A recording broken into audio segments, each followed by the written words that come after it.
నూలులో శతాబ్దాల గౌరవం, పట్టు పరంపరకు ప్రతీక, సంప్రదాయానికి శాశ్వత చిరునామా సఖీ. వాగర్థావివ సంపృక్తౌ వాగర్థ ప్రతిపత్తయే జగతః పితరౌ వందే పార్వతీ పరమేశ్వరౌ.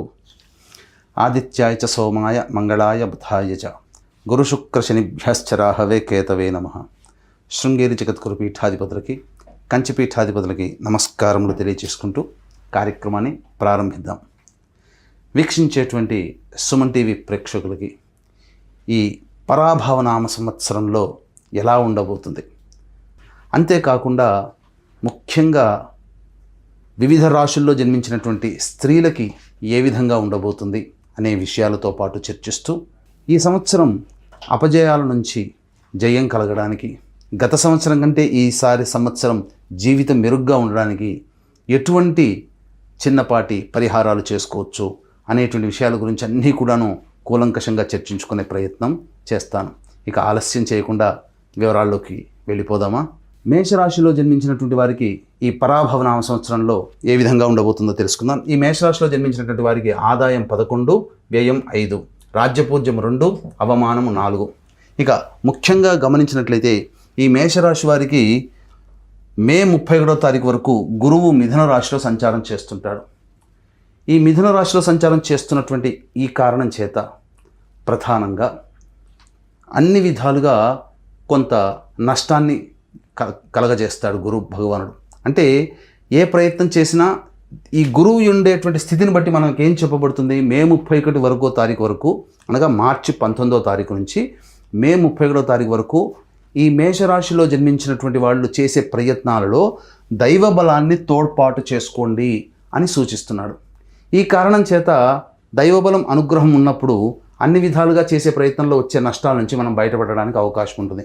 ముఖ్యంగా మన సొంతము అనుకున్నటువంటి మనుషులు హ్యాండ్ ఇవ్వడం కానీ, సహాయ సహకారాలు అందించలేకపోవడం కానీ, మనం ఏది ఆశిస్తుంటామో ఆ పనులలో కొంత ఆటంకాలు ఎదురవ్వడం అనేటువంటిది జరుగుతుంది. ఇక గురువు 4వ స్థానంలో ప్రవేశము జూన్ 1వ తారీఖు నుంచి అక్టోబర్ 31వ తారీఖు వరకు రాశి నుంచి 4వ స్థానంలో ప్రవేశం చేస్తాడు. ఈ సందర్భంగా జూన్ 1 నుంచి అక్టోబర్ 31వ తారీఖు, June, July, August, September, October, ఈ 5 నెలల పాటు ఈ గురుగ్రహము కర్కాటక రాశిలో సంచారం చేస్తున్నటువంటి కారణం చేత చేస్తున్నటువంటి వృత్తి, ఉద్యోగ, వ్యాపారాల్లో స్వల్పకాలికమైనటువంటి కష్ట నష్టములని కలగజేస్తాడు. ఇక దీనితో పాటుగా ఈ గురువు మార్చి 19వ తారీఖు నుంచి అక్టోబర్ 30 వరకు, అంటే April, May, June, July, August, September, October, 7 నెలల పాటు, 7 నెలల మళ్ళీ 11 రోజుల పాటు ఈ యొక్క సంబంధించినటువంటి సమయంలో గురుబలం అనుకూలంగా లేని కారణం చేత చేసేటువంటి పనులలో ఆటంకాలు అనేటువంటివి సాధారణంగానే దైవబలం లేకపోవడం వల్ల కలుగుతాయి. ఇక దీనితో పాటుగా ఏలినాటి శని ప్రభావం కూడా ఉన్నటువంటి కారణం చేత ఇది కొంత ఇబ్బందికర పరిస్థితులు అనేటువంటివి కలగచేస్తాయి. కాబట్టి ఇక మనకు దైవబలం లేదు, ఈ మేషరాశి వారికి ఎప్పుడు ఇంతేనా అని వీక్షించేటువంటి సుమన్ టీవీ ప్రేక్షకులు ఆలోచించవచ్చు. కానీ కంగారు పడకండి, ఇబ్బందులు పడకండి. ఎందుకనంటే గురువు ఈ యొక్క అక్టోబర్ 31వ తారీఖు నుంచి జనవరి 24వ తారీఖు వరకు కూడా సింహరాశిలో సంచారం చేస్తూ ఈ యొక్క గురువు అనుకూలంగా ఉండబోతున్నాడు. కాబట్టి 7 నెలల పాటు పడినటువంటి అనేక ఇబ్బందులు చిన్నపాటి ఇబ్బందులే. దైవబలం తోడైతే ఆ ఇబ్బందులు కూడా చిన్నవిగానే కనిపిస్తాయి. కాబట్టి అంటే పెద్ద గీత పక్కన చిన్న గీత గీస్తే ఎలా చిన్న గీత ఉంటుందో, దైవబలం ఉన్నటువంటి వ్యక్తికి, మేషరాశిలో జన్మించినటువంటి వాళ్ళకి ఆ యొక్క సమస్యలు కూడా చిన్నవిగానే అయిపోతాయి. కానీ అసలైనటువంటి యోగకాలము ఈ యొక్క అక్టోబర్ 31 నుంచి జనవరి 24వ తారీఖు వరకు సింహరాశిలో సంచారం చేస్తున్నటువంటి కారణం చేత అద్భుతమైనటువంటి విజయాల్ని పొందేటువంటి అవకాశం ఈ మేషరాశిలో జన్మించినటువంటి వాళ్ళకు ఉంటుంది. మీ కష్టానికి తగ్గ ప్రతిఫలం ఈ అక్టోబర్ 31 నుంచి జనవరి 24వ తారీఖు వరకు ఉండబోతుంది. దీంతో పాటుగా ఈ యొక్క మేషరాశి వారికి సంబంధించి లాభస్థానంలో రాహువు, అలాగే పంచమ స్థానంలో కేతువు డిసెంబర్ 5 వరకు కూడాను యోగించబోతున్నాడు. కేవలం ఒక శనిగ్రహము అలాగే గురుగ్రహం కాకుండా మిగతా గ్రహాలు కూడా అనుకూలిస్తున్నటువంటి కారణం చేత మధ్యస్థమైనటువంటి ఫలితాలు ఈ సంవత్సరంలో పొందే అవకాశము ఈ యొక్క మేషరాశిలో జన్మించినటువంటి వారికి ఉంటుంది. కాబట్టి మళ్ళీ చెప్తున్నాను, దైవానుగ్రహాన్ని పొంది మీరు ప్రయత్నంలో వచ్చే ఆటంకాలని నివారించుకోవచ్చు. ఇది ఈ సంవత్సరం మేషరాశి వారికి ప్రధానంగా చెప్పబడేటువంటిది. ఇక గమనించుకున్నట్లయితే ఈ జనవరి 24వ తారీఖు నుంచి ఉగాది వరకు కర్కాటక రాశిలోనే వక్రీకరించి స్థితి పొంది ఉన్నటువంటి కారణం చేత మళ్ళీ కొంత ఇబ్బందికర పరిస్థితులు అనేటువంటి ఎదురైనప్పటికీ రాహుకేతు సంచారం అనుకూలంగా ఉన్నటువంటి కారణం చేత ఆ సమస్యల నుంచి కూడా బయటపడతారు. కాబట్టి ఒక 7 నెలల పాటు, మొదటి 7 నెలల పాటు మార్చి 19 నుంచి అక్టోబర్ 30వ తారీఖు వరకు ఉన్నటువంటి సమయం క్లిష్టమైనటువంటి పరిస్థితులు. ఆ తదనంతరం యోగ కాలంగా మారుతుంది. కాబట్టి మధ్యస్థమైనటువంటి ఫలితాలు ఈ యొక్క మేషరాశిలో జన్మించినటువంటి వారికి ఉండబోతుంది. ఇక చాలామందికి ఉండేటువంటి సమస్య ఉద్యోగస్తులకి, ప్రధానంగా నిరుద్యోగస్తులకి ఉద్యోగం ఎప్పుడు లభిస్తుంది, అలాగే ఉద్యోగం చేస్తున్నటువంటి వాళ్ళకి ప్రమోషన్స్ లభిస్తాయా, ఏ సమయం అనుకూలంగా ఉంటుంది, ఆల్రెడీ ఉద్యోగం చేస్తున్నటువంటి వాళ్ళకి వేరే సంస్థల్లో మనం ప్రయత్నం చేస్తే ఎటువంటి సమయంలో ప్రయత్నం చేస్తే బాగుంటుందనే విషయం గురించి కూడా క్లుప్తంగా తెలియజేసే ప్రయత్నం చేస్తాను. ఇక ఉద్యోగస్తులకి ఏ విధంగా ఉండబోతుందనేటువంటి విషయాన్ని మనం తెలుసుకునే ప్రయత్నం చేద్దాం. ఇక్కడ గమనించుకున్నట్లయితే ఈ మేషరాశి వారికి ఏ సమయంలో నిరుద్యోగస్తులు, ఉద్యోగస్తులు మార్పు కోసం ప్రయత్నం చేస్తే మంచి జరుగుతుంది, 15 జూన్ నుంచి 16 జూలై మధ్య కాలంలో, అలాగే 17 సెప్టెంబర్ నుంచి 17 అక్టోబర్ మధ్య కాలంలో, వచ్చే సంవత్సరం 14 జనవరి నుంచి మరియు 14 మార్చి వరకు ఇది చాలా అనుకూలంగా ఉండేటువంటి సమయం.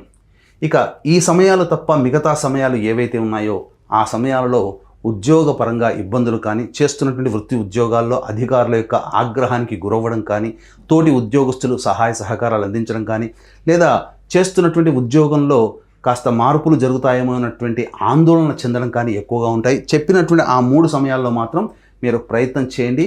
మీ యొక్క జాతకరీత్యా అన్ని విధాలుగా మీకు ఈ రవిగ్రహ అనుకూల ప్రభావం చేత చేస్తున్నటువంటి ఉద్యోగంలో మీరు కోరుకున్న విధంగా మార్పులు అనేటువంటివి కలుగుతాయి. ఇక కుజగ్రహ సంచార ప్రభావం కూడా మానవ జీవితాన్ని కొంత ప్రభావితం చేస్తుంది. కాబట్టి ఈ మేషరాశిలో జన్మించినటువంటి వారికి 2 ఏప్రిల్ నుంచి 10 మే వరకు కూడా ఉన్నటువంటి సమయము, ఈ సమయము కాస్త ఆందోళన కలిగించేటువంటి సమయం, వృధా ఖర్చులు, అలాగే కష్ట నష్టములు కలిగేటువంటి సమయంగా చెప్పబడి ఉంది. ఇక 11 మే నుంచి 19 జూన్ వరకు ఉన్నటువంటి సమయం ఏదైతే ఉంటుందో మీలో అత్యుత్సాహము, ఆత్మవిశ్వాసము అన్నీ ఉంటాయి. కానీ పరిస్థితులు అనుకూలించలేని కారణం చేత మీరు కొంత డీలా పడిపోతారు. కాబట్టి మిమ్మల్ని ప్రోత్సహించే వాళ్ళు ఉంటే ఈ యొక్క 11 మే నుంచి 19 జూన్ వరకు ఉన్నటువంటి సమయం కూడా చాలా అనుకూలంగా ఉంటుంది. 20 జూన్ నుంచి 1 ఆగస్టు మధ్య ఉన్నటువంటి కాలం ఏదైతే ఉందో ఈ మేషరాశిలో జన్మించినటువంటి వారికి కీలకమైనటువంటి సమయము. మీ యొక్క వాక్కు వలనే ఇతరుల వలన మీరు ఇబ్బంది పడతారు. కాబట్టి వాక్కుని స్వల్పంగా ఉపయోగించుకోవడము, సంయమనం పాటించడం, లౌక్యముతో అందరినీ కలుపుకోలుతో వ్యవహరించడం, కుటుంబ సభ్యుల మధ్య మనస్పర్ధలు వచ్చే అవకాశాలు మెండుగా కనబడుతున్నాయి. ఇక ప్రధానంగా ధన నష్టము, ఇచ్చినటువంటి డబ్బులు తిరిగి రాకపోవడం, లేదా మీరు ఇతరుల దగ్గర రుణములు చేయాల్సినటువంటి పరిస్థితి 20 జూన్ నుంచి 1 ఆగస్టు వరకు ఉంటుంది. 1 ఆగస్టు నుంచి 17 సెప్టెంబర్ మధ్య ఉన్నటువంటి కాలం ఏదైతే ఉంటుందో అది సంపూర్ణంగా యోగాన్ని ఇస్తుంది. ఇతరుల సహాయ సహకారాలతో మీకున్నటువంటి పరిస్థితులని చక్కబెట్టుకొని అన్ని సమస్యల నుంచి అధిగమించడానికి ఒక మార్గం మీకు సుగమమవుతుంది. ఇక 18 సెప్టెంబర్ నుంచి 11 నవంబర్ వరకు ఉన్నటువంటి కాలము ఇది చాలా కీలకము. ఈ సమయంలో వాహనాన్ని నడిపేటప్పుడు జాగ్రత్తలు పాటించాలి. శస్త్రచికిత్సలు జరిగేటువంటి అవకాశం ఉంటుంది. గృహ నష్టము లేదా ఆస్తి నష్టము, లేదా గృహంలో విలువైన సరుకులు, ఆభరణాలు దొంగలించబడడం ఇలాంటివి జరుగుతాయి. తల్లిగారి ఆరోగ్యం పట్ల శ్రద్ధ వహించాల్సినటువంటి 12 నవంబర్ నుంచి 8 మార్చి వరకు ఉన్నటువంటి సమయం ఏదైతే ఉంటుందో ప్రధానంగా ఈ సమయంలో మీ యొక్క ఆరోగ్యం పట్ల శ్రద్ధ వహించాల్సినటువంటి పరిస్థితి, సంతానం మూలకంగా కష్ట నష్టాలు కలిగేటువంటిది. మీరు ఆలోచించింది అమలులో పెట్టడానికి మాత్రం కొంత సమయం తీసుకునే అవకాశం కుజస్తంభన ప్రభావం వలన ఏర్పడుతుందని చెప్పవచ్చు. ఇక ఈ సంవత్సరంలో ప్రధానంగా విద్యార్థులకి బాగా కష్టపడితే తప్ప ఫలితం లభించదు. ఎందుకనంటే మార్చి 19వ తారీఖు నుంచి అక్టోబర్ 30వ తారీఖు వరకు గురువు అనుకూలంగా లేని కారణం చేత విద్యాకారకుడైనటువంటి గురువు యొక్క అనుగ్రహాన్ని పొందే ప్రయత్నం విద్యార్థులు చేయాలి. తల్లిదండ్రులు గమనించాల్సినటువంటిది మీ పిల్లలకి దైవానుగ్రహాన్ని అందించే అవకాశాన్ని మీరు కల్పించాలి. దైవం పట్ల పిల్లల్ని ముందుకు నడిపించే ప్రయత్నం చేయాలి. తద్వారా కొంత దైవబలం కలిగి పిల్లలు అభివృద్ధిలోకి వస్తారు. కానీ 100% మార్కులు రావాలి అంటే 170% కష్టపడితే తప్ప ఆ 100% మార్కులు సాధించలేరు. కాబట్టి విద్యార్థులు కష్టపడాలని సూచిస్తుంది. ఇక రాజకీయ రంగ ప్రముఖులకి సంబంధించి చూసుకున్నట్లయితే రాజకీయ రంగంలో ఉన్నటువంటి వాళ్ళు కష్ట నష్టాలు ఎదుర్కోవాల్సినటువంటి పరిస్థితి మేషరాశిలో జన్మించినటువంటి వారికి ఉంటుంది. కాబట్టి ఈ అక్టోబర్ 30వ తారీఖు వరకు కూడా ఎటువంటి ప్రయత్నము చేయలేకపోవడం ఉండడమే చాలా మంచిదని గమనించాలి. లేకపోతే మీరు పదవి కోసమనో లేకపోతే పార్టీ పెద్దల యొక్క మెప్పు కోసం మీరు ఎక్కువగా ఖర్చు పెట్టాల్సినటువంటి పరిస్థితి వస్తుంది. పార్టీ పెద్దలతో సంయమనం లోపించి కొంత ఎడబాటు దూరంగా ఉండాల్సినటువంటి పరిస్థితులు మేషరాశిలో జన్మించిన రాజకీయ రంగ ప్రముఖులకు కనిపిస్తుంది. ఇక అన్నిటికంటే ముఖ్యంగా రైతులు, ఈ యొక్క మేషరాశిలో జన్మించినటువంటి రైతులకి ప్రధానంగా శని అనుగ్రహం అనుకూలంగా లేకపోవడం, గురువు అనుకూలంగా లేకపోవడం, ఈ కారణం చేత చేస్తున్నటువంటి పంటలు ఏవైతే సాధారణ పంటలు ఉంటాయో ఆ 2 పంటలు కూడా సాధారణంగా మీకు తెలిసిన పంటలే వేసుకోండి. కొత్త పంటల జోలికి వెళ్ళకండి. ముఖ్యంగా దిగుబడి తక్కువగా ఉండడము, కష్టము ఖర్చు ఎక్కువగా ఉండడం వలన ఈ మేషరాశిలో జన్మించినటువంటి రైతులకి కొంత కష్ట నష్టాలు జరిగి రుణాలు చేయాల్సినటువంటి పరిస్థితి వస్తుంది. కాబట్టి జాగ్రత్త పడండి. ఇక ప్రధానంగా ఈ రాశిలో జన్మించినటువంటి సినీ రంగ ప్రముఖులు ఎవరైతే ఉంటారో ఆ సినీ రంగ ప్రముఖులు ప్రధానంగా ధనానికి సంబంధించినటువంటిది, అనగా మీ యొక్క సినీ రంగము మరియు కళాకారులు, అలాగే printing and electronic media, social media రంగంలో ఉన్నటువంటి వాళ్ళకి మీ యొక్క తెలివితేటలకి, మీ యొక్క సంబంధించినటువంటి క్యాలిబర్కి సంబంధించినటువంటిది దానికి తగ్గట్టుగా మీకు ధనం రాకపోవడం అనేటువంటిది జరుగుతుంది. కాబట్టి అవార్డులు సొంతం చేసుకుంటారు, కానీ మీ శ్రమకు తగ్గినటువంటి ప్రతిఫలంగా డబ్బుని పొందలేకపోతారు. మీ దగ్గర డబ్బు తీసుకొని మళ్ళీ తిరిగి మొహం చాటేసేటువంటి అవకాశాలే ఎక్కువగా ఉంటాయి. కాబట్టి సినీ రంగ ప్రముఖులు డబ్బు విషయంలో జాగ్రత్తలు పాటించాల్సినటువంటి పరిస్థితి. ఇక కేంద్ర రాష్ట్ర ప్రభుత్వ ఉద్యోగులకు సంబంధించి ప్రమోషన్స్ విషయంలో కాస్త ఇబ్బందులు పడాల్సినటువంటి పరిస్థితి, అధికారుల యొక్క ఆగ్రహానికి గురవ్వడము, లేకపోతే చేయని పనికి నేరాన్ని నెత్తి మీద వేసుకొని ఇబ్బందులు పడడం అనేటువంటిది జరుగుతుంది. కోరుకున్న చోటికి బదిలీ కాకుండా ఇష్టం లేని ప్రాంతానికి బదిలీ అయ్యే అవకాశాలు ఎక్కువగా అవుతున్నాయి. కాబట్టి ప్రయత్నాలు ఏవైనా చేసినా అక్టోబర్ 31వ తారీఖు నుంచి మీరు కొత్త ప్రయత్నాలు చేస్తే మీకు గ్రహ అనుకూలము ఉండడం వల్ల మంచి జరిగేటువంటి అవకాశం ఉంటుంది. ఇక ఈ సంబంధించినటువంటి ఈ రాశుల్లో రాహుకేతుల యొక్క ప్రభావం కూడా, రాహువు డిసెంబర్ 5వ తారీఖు వరకు కూడాను కుంభరాశిలో సంచారం చేస్తూ యోగాన్ని కలగజేస్తే డిసెంబర్ 5 నుంచి ఉగాది వరకు ఈ సంబంధించినటువంటి మకర రాశిలో సంచార ప్రభావం వలన చేస్తున్నటువంటి వృత్తి ఉద్యోగ వ్యాపారాల్లో కాస్త ఆలోచించే నిర్ణయం తీసుకోండి. వ్యాపార విస్తరణకి అనుకూలమైనటువంటి సమయము మీకు అక్టోబర్ 31 నుంచి జనవరి 24 వరకు. ఈ మధ్యకాలంలో రాహు కూడా మార్పు చేస్తున్నటువంటి కారణం చేత నూతన వ్యక్తులు పరిచయం అవుతారు. వాళ్ళ పట్ల కాస్త జాగ్రత్తగా పాటించి ఆలోచించి పెద్దల సహాయ సహకారాలతో వాళ్ళ కలుపుకొని ముందుకు అడుగు వేసినట్లయితే కొంతవరకు యోగాన్ని పొందేటువంటి అవకాశం ఉంటుంది. ఇక ముఖ్యంగా కేతువు సింహరాశిలో డిసెంబర్ 5వ తారీఖు వరకు ఉండి డిసెంబర్ 5 నుంచి ఉగాది వరకు ఈ కర్కాటక రాశిలో సంచారం చేస్తూ ఉండడం, ఈ కారణం చేత ఈ కర్కాటక రాశిలో గురుగ్రహ ప్రభావం కూడా ఉండడం, ఇక్కడ ప్రధానంగా కొంత నష్టాలు జరిగేటువంటి కేతుగ్రహ ప్రభావం వలన. అంటే నష్టాలంటే చేస్తున్నటువంటి పనులలో ఆటంకాలు ఎక్కువగా కలుగుతాయి. కాబట్టి గణపతి అనుగ్రహాన్ని పొందే ప్రయత్నం చేస్తూ కనుక ముందుకు వెళ్ళినట్లయితే కేతు యొక్క అనుగ్రహాన్ని కూడా మీరు పొందినటువంటి వాళ్ళు అవుతారు. ఇక ఏతావాత చెప్పొచ్చేది ఏమిటంటే సాధారణమైనటువంటి ఫలితాలు ఈ యొక్క మేషరాశిలో జన్మించినటువంటి వారికి ఉండబోతున్నాయని చెప్పవచ్చు. ఇక ముఖ్యంగా ఎందరో ఎదురు చూస్తున్నటువంటిది ఈ మేషరాశిలో జన్మించినటువంటి స్త్రీలకి ఎలా ఉంటుంది. ముఖ్యంగా ఈ మేషరాశిలో జన్మించినటువంటి స్త్రీలకి దాంపత్య జీవితంలో కొంత విభేదాలు వచ్చే అవకాశం ఉంటుంది. భర్తకి దూరంగా లేదా భార్యకి దూరంగా ఉండాల్సినటువంటి పరిస్థితులు, అది మానసికంగానా శారీరకంగానా అనేటువంటిది పరిస్థితులను బట్టి మీకు ఉంటుంది. కాబట్టి జాగ్రత్తలు పాటించండి. జీవిత భాగస్వామితో ప్రేమ ఆప్యాయతలతో మీరు మెలిగేటువంటి ప్రయత్నం చేయండి. తప్పకుండా మీరు అన్ని విధాలుగా ఆనందంగా ఉంటారు.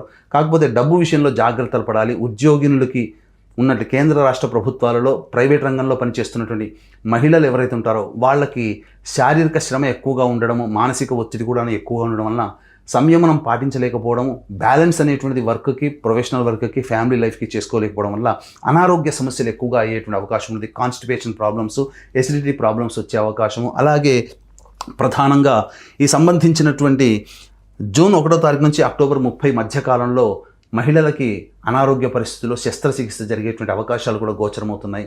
మీరు డబ్బు విషయంలో జాగ్రత్తలు పాటించాలి. అలాగే ఫైనాన్స్ చేసేటువంటి మహిళలు ఎవరైతే ఉంటారో వాళ్ళు మీకు బాగా తెలిసిన వాళ్ళకి మాత్రమే ఫైనాన్స్ చేయండి. లేకపోతే కొత్త వ్యక్తులను నమ్మి పూర్తిగా నష్టపోయేటువంటి అవకాశం ఉంటుంది. ఇలా ఏ విధంగా చూసుకున్నా ఈ మేషరాశిలో జన్మించినటువంటి మహిళలకి కాస్త గౌరవ మర్యాదలు తగ్గి ఉండడం వలన కొత్త ప్రాంతాలలో కానీ లేదా కొత్త వ్యక్తులతో కానీ గౌరవ మర్యాదలను మనం అతిగా కోరుకోవడం ఈ రాశి వారికి అంత మంచిది కాదు. ఎందుకనంటే నష్టమే ఎక్కువగా ఉంటుంది. కాబట్టి అన్ని విధాలుగా ఉన్న వాటినే మనం కొనసాగిస్తూ ముందడుగు వేసినట్లయితే చాలా మంచి జరిగేటువంటి అవకాశం ఉంటుందని చెప్పవచ్చు. ఇక ముఖ్యంగా ఈ మేషరాశిలో జన్మించినటువంటి వారు ప్రధానంగా సమస్యలు అనేటువంటివి సాధారణంగా ఉంటాయి. సాధారణమైనటువంటి పరిస్థితులు ఈ మేషరాశిలో జన్మించినటువంటి వారికి ఉండబోతున్నాయి. కాబట్టి సమస్యలకి పరిష్కారం కోసం ఎటువంటి నియమాలు పాటించాలి? ప్రధానంగా ఈ యొక్క గురు సప్తాహము అనగా దత్తాత్రేయ చరిత్ర పారాయణము ఒక 3 పారాయణాలు, మీకు ఏ సమస్య వచ్చినా ఆ సమస్యకి సంబంధించి దత్తాత్రేయ చరిత్ర పారాయణాలు అనేటువంటివి మీరు 3 పారాయణాలు చేసుకోండి. అలాగే వీలు కుదిరినప్పుడల్లా శివాలయ సందర్శనము, శనిదోష నివారణకి సంబంధించి ఈ తైలాభిషేకాలు మీకు అవకాశం కుదిరినప్పుడల్లా చేసుకోండి. తద్వారా గ్రహశాంతి అనేటువంటిది కలిగి మీకు అనుకున్నటువంటి పనులలో విజయాన్ని పొందుతారు. అలాగే ఈ సంవత్సరం అంతా కూడా నవగ్రహాల యొక్క అనుగ్రహం సంపూర్ణంగా ఉండాలనే సదుద్దేశంతో ఏప్రిల్ 1వ తారీఖు చైత్ర పౌర్ణమి రోజున మన పీఠం ఆధ్వర్యంలో జరుగుతున్నటువంటి సంపూర్ణ సర్వదోష నివారణ పూజల హోమాల్లో మీరు 1వ తారీఖు మధ్యాహ్నం 3 గంటల లోపల నమోదు చేసుకోవచ్చు. ఈ విధంగా సలహాలు సూచనలు పాటించడం ద్వారా ఈ మేషరాశిలో జన్మించినటువంటి స్త్రీ పురుషులు అందరికీ కూడా మంచి జరగాలి అని ఆకాంక్షిస్తూ సర్వం శ్రీ ఉమామహేశ్వర పరబ్రహ్మార్పణమస్తు.